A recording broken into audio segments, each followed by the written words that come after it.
Hi guys, it is I, Becca Lori Hector, and I am back with another edition of Becca's Backyard. It is a little bit chilly out here today, not as cold as it's been for sure, but chilly. And so I'm all bundled up and whatnot. I have my hat on, I have my blanket on, and I'm all set to talk to you guys until it becomes too cold for me to sit out here. But here we are, right?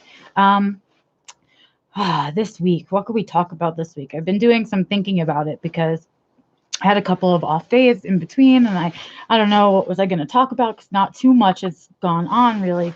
Um, but as I was kind of just going about being my life and just existing, I had an interesting thought, and it was sort of right after or like the day after I did live last week, and so I didn't want to come back out and talk about it again, but I was like, oh, okay, let's like make a little note to self that maybe that's what I should talk about this week. So I'm going to talk about it, I guess. And I don't know what to call it yet, but I'm having sort of a newer understanding kind of about my struggles with alexithymia, which, if you don't know, is sort of the struggle to identify your emotions inside oneself, not necessarily having to do with anybody else at all. And so that's a struggle for me. It's one of the things that I struggle with. And what I realized is I kind of made a connection for myself so that I can start to recognize some emotions and things like that. So to backstep, I've done that with other emotions, and so I have ways now of kind of telling little tells, my own tells, for when I'm feeling a certain and particular way. Hi guys, and I. Was thinking about that, and I was thinking along those lines, and I just realized that I had this aha, and I feel like other people have probably already figured this out for themselves, but it was a big one for me, so I'm going to share it. So my big one was like, oh, aha, I was always so anxious all the time, and I was always so angry all the time, and I think they're connected. And so I kind of talked it out a little bit. I have a cat hair in my face. That happens. Um, and I was sort of thinking about that idea and like how um, a lot of times when I'm having a lot of sensory, which this part I know is common, I get anxious, right? For a lot of us, the sensory overload and those feelings of overload create anxiety for us. And sometimes even just the anticipation of the sensory will give us anxiety, right? And so for me, I had a lot of anxiety surrounding that stuff and not knowing how to deal with it. And what I realized is that it's no wonder I was so angry all the time, right? If my anxiety and my anger are kind of attached, that frustration, that feeling like you're gonna kind of lose your temper at any second, it was clearly connected to sensory, and I couldn't do anything about most of the sensory stuff I was struggling with. Some of it because I didn't understand it, and some of it because I lived in New York City, and how do you control the sensory of New York City? You can't. So as a result, I was feeling, I think, anxious all the time and feeling sort of attacked by my environment all the time. And from that, I would get a lot of anxiety. And I would then, I think, jump from anxiety to anger as a way to protect myself, like, as a protection mode. And they're sort of related. So what I noticed is I'm really impatient and really quick to anger when I'm anxious about something that's kind of big. And I just realized that I was so um, angry all the time when I was living in New York, like all the time, totally angry. And I couldn't figure out why. And I think now that I'm understanding it, there was a lot of course, the usual teenage angst and all of that stuff. And of course, some anger just I think about being undiagnosed, but I think a lot of it was related to the anxiety, which was related to the sensory, which makes me think, well, how different would my life have been if I had known about sensory stuff when I was younger? And if I would have started to understand all of these things, or whatever. And so the problem, right? And so I did that whole thinking pattern, which isn't necessarily a successful thinking pattern. It's just not, because what can you do? You can't really go back and change anything. And the truth is, even if I went back then, the information wasn't the same, so it really wouldn't have been very helpful at all or changed really much. And so instead, what I have to say is, what is it teaching me about now? What can I, now that I've gleaned this information about myself, what can I do about it? Well, obviously, this realization came from a conversation with Antonio, and I was saying how I'm so not angry anymore. Like, I'm not angry like I used to be, like road rage filled and me first attitude and just very like, um, take care of me, get in, get out, not really being in the moment, and angry about all of it. And I think now, for the first time in my life, I understand where the origin of all of that anger was coming from. And so it couldn't all be from the environment. It certainly isn't. Some of it was hormonal, I'm sure, and some of it was being who I am as a person, and some of it, I'm sure, was the autism. But I think a huge chunk of it for me was this feeling of being bombarded and attacked by my environment and always being on guard. And that feeling, of wanting to just beat it to the punch. And that was definitely something that I was struggling with. And it definitely is tied into anxiety. So now that I've changed so much of my sensory environment, the first things that I'm noticing isn't necessarily the sensory, but what I'm noticing instead is how not angry I am, how much less anxious I'm feeling, how um, at different levels my anxiety is at, instead of always being up here because it's the sensory anxiety, and then the kind of what if anxiety, and then there's the anxiety of actually having to do the thing, right? There's all these levels of anxiety, but because I've toned down this one part of it that I can actually control, that is in my physical control, which is my environment, right? My regular daily routine environment, and taking back that control of that piece has changed all that other stuff, because it has an effect down the line, right? And so overall, I'm feeling better because I'm feeling less like the feelings that I didn't want to be feeling. Right. And the thing that I did for it isn't what you would think, like, oh, what are you angry about? It was sort of backtracking and thinking about what were the components of my life that were giving me those feelings. Right. And figuring that all out. Um, yeah, so that's, kind of what I've been processing through. It's not fully filtered. I don't think I can write a blog about it quite yet, or would. But it was just something I was really thinking about, and I was like, they would understand, they'll get it, and maybe it'll kind of take an idea for you and kind of your thoughts. Let's see, what does Nancy have to say? When I worked at a call center for Verizon, I was angry and anxious all the time. It wasn't until much later that I realized that I was overwhelmed by the sensory environment. Right? So see, it's totally similar experience. I feel much less alone now. Thank you, Nancy.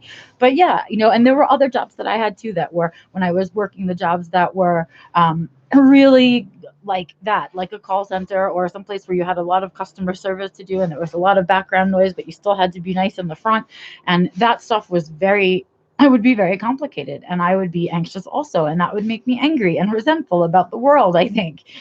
So it's interesting to to try to describe all these things, because it's a place where I struggle, right? I have struggle just identifying kind of my own emotions, forget kind of knowing their origin, please. That's a whole other process.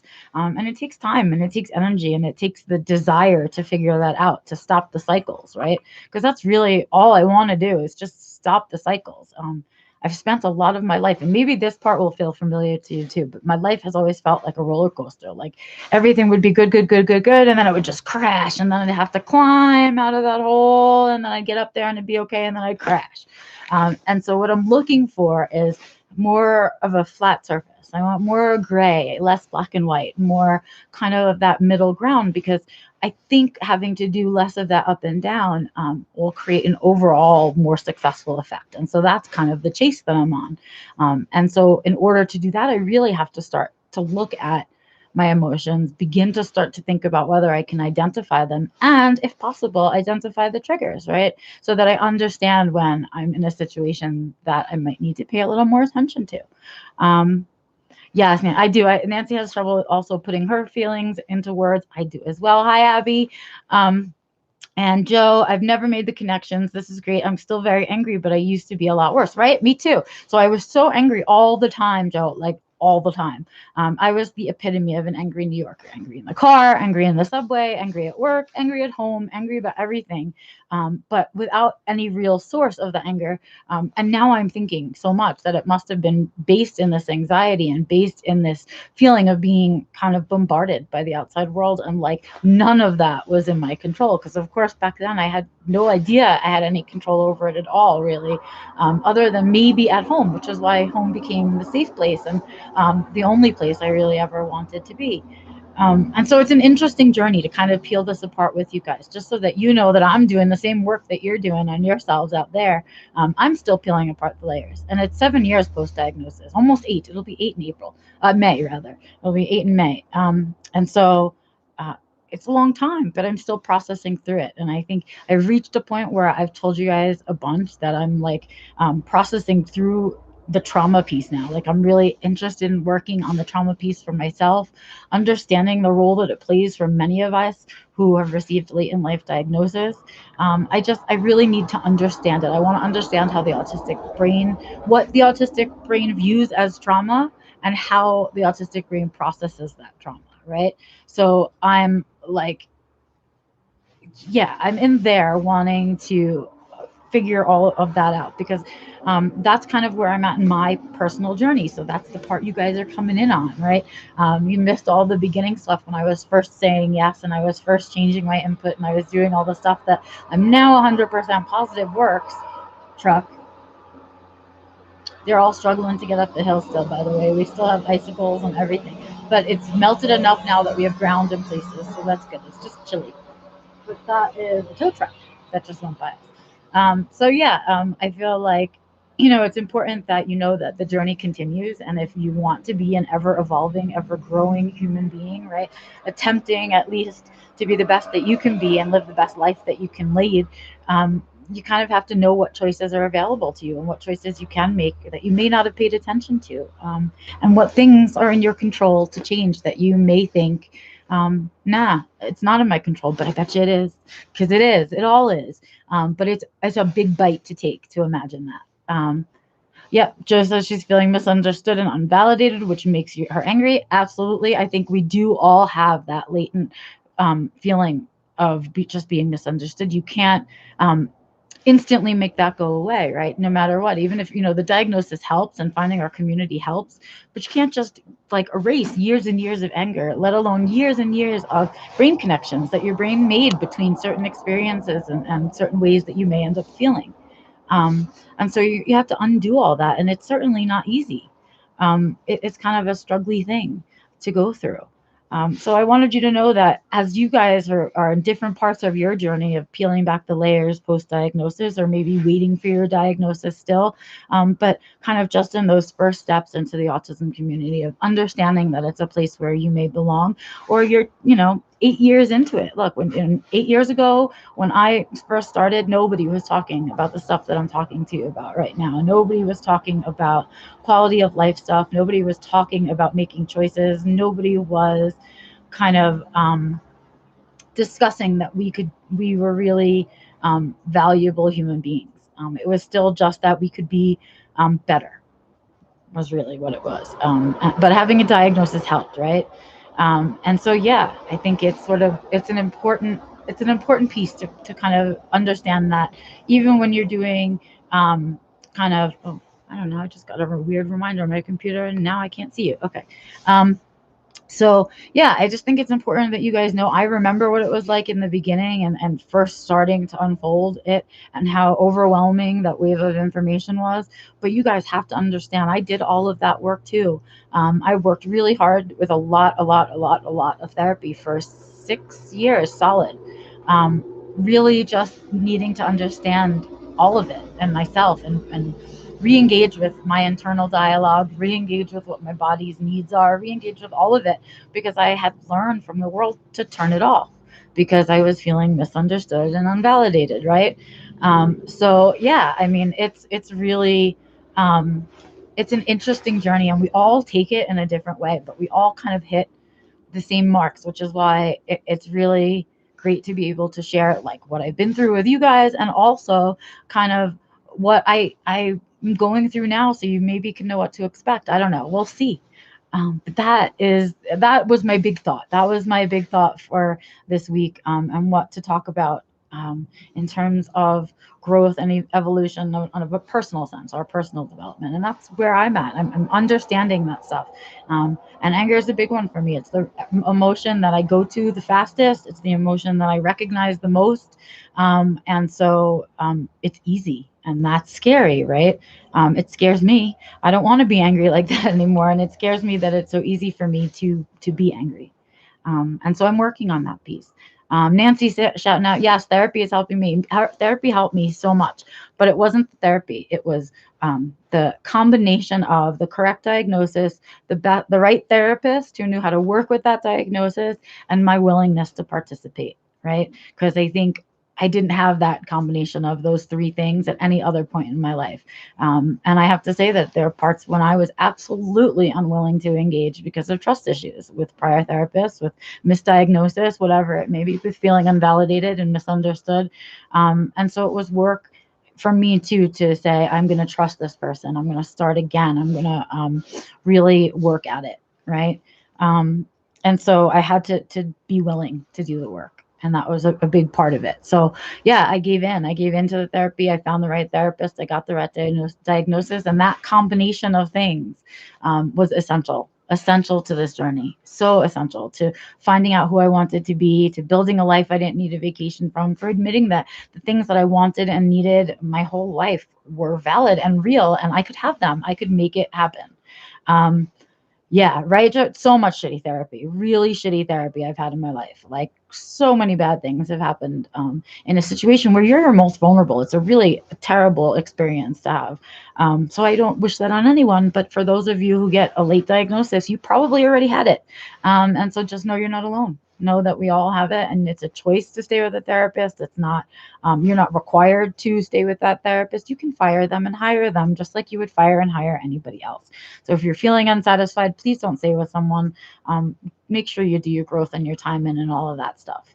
But I think I'm going to end that like super serious portion of the live stream, because before I have to go, before my fingertips are frozen and all that fun stuff, I wanted to share you guys something I'm working on, right? So I know I've been talking on and off about courses and programs and all of that, and building that whole in this, getting the content ready for you guys is a project and a half. Let me just tell you, it is not easy to do it at the same time I'm trying to do everything else. So it's slow going, but it's coming. And in order to get it there, what I'm doing starting in March is a newsletter. Yay! So what I'm going to do is put out a newsletter once a month. It's called Monthly Musings, my monthly musings. And I'm going to give it kind of a theme for the month or a topic for the month. And I'll write you a little kind of letter about my thoughts on that topic, where I'm at with it, hit you with some support articles, some good memes, some tips, things like that, whatever stuff is relevant to that particular topic. And so we'll do that once a month. And so what I've done now is I put it up on the website. A small handful of you guys happened to hit on the website before I announced it. So I did get some people signing up before it's quite ready, and it's still not quite ready. But what you can do right now is sign up. So you can sign up and you'll get that boomerang email that tells you, thanks for subscribing. I'm working on making that pretty and nice. If you don't care about pretty and nice yet, go ahead and head over to my website, which is beccalaurie.com. And you'll see on the bottom of every page, if you're on mobile, or on the side of the page in the menu bar, if you're on desktop, you'll see a little sign up for the newsletter. And I'm going to start, I believe, my personal goal is to send out a March newsletter. I don't know the exact date yet, but I'll let you guys know. So I wanted to get you guys signed up for March starting now. So go ahead and head over to my website and sign up for the newsletter if you're interested. I'm sure I'll be putting it out on social medias, posts and things like that. You'll get other reminders. But I'm also interested in what content you'd want in there. Like what kind of things would you want that would be only in the newsletter maybe, or what early announcements of things would you want in the newsletter? Would you want kind of some writing that's going to be published that I haven't yet put out? Would you want a good, like places to buy fidgets or whatever? I mean, what other stuff would you like from me in the newsletter? If you can think of anything, if you can come up with it, go for it. Send me an email. I love getting your emails at info@beccalaurie.com. And you can, of course, comment on the video wherever you see it. I love getting suggestions, but mostly I would love for you guys to sign up for the newsletter. If you sign up in the next few days, again, it's not going to be a super pretty boomerang email that you get, but I will be making that nicer. But you will get the newsletter. That way it'll get you signed up and ready for that, which of course you can unsubscribe to at any time if you hate it.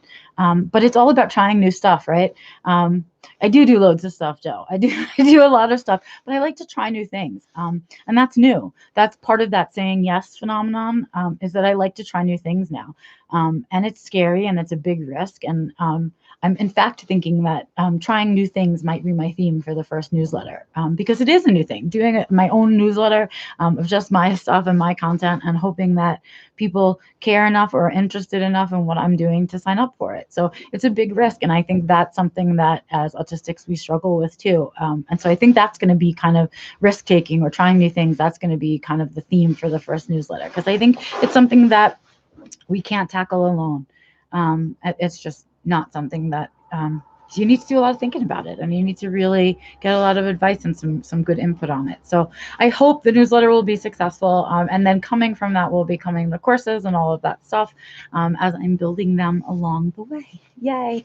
What else? Let's see. Joe says, as a dyslexic, I tend to glaze over words. I love the videos and memes, the articles you post. I do voice activation. Yay! Cool. That's awesome. I'm so glad, because that's part of the reason that I started to do videos and do some audio stuff, is because I know that for some of us, reading is the best way to input information. For me, that's the best way. But for a lot of people, the audio and visual stuff is really a better way, for them to understand content. And what's great is that for me, this is an easier and faster way for me to produce content for you guys. I'm not quite as picky when I go live or when I'm on video, about the words that I choose and how they sound next to each other, which is how I get when I write. And so that takes a little bit more spoonage for me. And so I'm glad you guys are enjoying it. I'm also really just enjoying the real-time connection. I'm enjoying sharing that piece, the real-time growth, not writing a piece and then by the time it gets published, I'm 6 months later in my life. I want you to know where I'm at now. I want you to know you're not alone and struggling with certain things or realizing new things about yourself, because you're not. We're all kind of in this together, kind of doing this stuff. And it's just about where you are and how ready you are to do the work to change the things that are in your control. I guess that's it for me this week. I've got cold fingertips and a cold nose tip. I really wish someone would invent a little nose hat, like just a little knit, little cappy for your nose, and then just strings. I'll just to tie it behind my head like that. I always have the coldest nose, and I dream about a little hat for my nose, because it's so cold. But before it gets much colder and the sun goes down even further, I'm going to go inside and warm up, and go ahead and do some more canvas probably. I don't know. I'm not sure what to do with the rest of my afternoon at the moment. I was just looking forward to sharing this little note that I had in my head. So if you have ideas for me, if you have something you'd like to hear me talk about on live stream, if you have questions you'd like for me to answer, please go ahead and hit me up in the comments. Go ahead, subscribe to the channel. Thumbs up if you liked it. Thumbs down if you don't. Let me know if I should keep doing it. All of that jazz. I'm Becca Laurie Hector. I will be back next Tuesday at 2:20 p.m. Mountain Standard Time with the next Becca's Backyard Live. And if you want to catch me on Fridays, you can catch me on Fridays with Neurodiversity Newsstand, your neurodiversity news in a nutshell. That's it for me today, this Tuesday. I will see you guys next week. Have an awesome one. Bye, guys.